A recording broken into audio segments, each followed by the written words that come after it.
It's the November edition of the My 98.3 Monroe Bank and Trust Economic Update. For WMIM, I'm Ryan Nutter, alongside President and CEO of Monroe Bank and Trust, Doug Chafin. Doug, good to see you as always. Good to see you, Ryan. How have you been? How are things? Very well, as a matter of fact. Good. We'll talk about that. All right.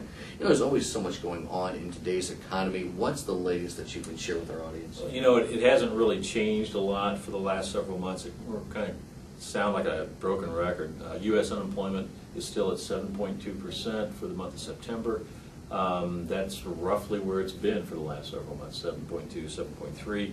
We did see an increase in September of jobs, of our labor force, of 148,000 jobs.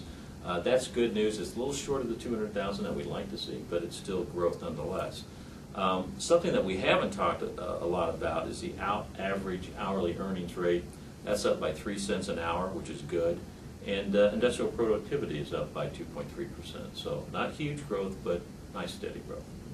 Narrowing our scope a little bit and taking more of a closer look here at home, how are we doing locally? Much the same. You know, Michigan unemployment has been hovering around that 9% for the last several months. Here in Monroe County, we're at 7.9% or thereabouts, so slightly better than the state average, not quite where we are nationally.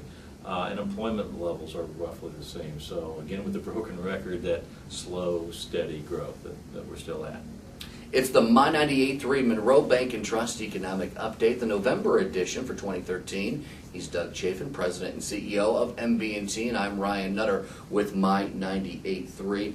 Summer into fall, lots of economic headlines. We had the government shutdown, a lot going on. So how does what's happening in our nation's capital affect us? Well, just about everything affects us in one way, shape, or form, as you know, but there's really two ways that the federal government affects our economy. One is what's called monetary policy, which is what the Federal Reserve manages, mostly through the money supply and interest rates. They will set the interest rate for what's called the federal funds rate, which is what banks use to borrow and lend to one another. And on a long-term basis, getting into the long-term U.S. Treasury market and the bond market. Congress and the administration then manages what's referred to as fiscal policy, and that's setting tax policies, spending policies, and of course that's what the big debate is in Congress and in Washington is right now. So that has a profound impact, especially when there's a lot of uncertainty. Absolutely.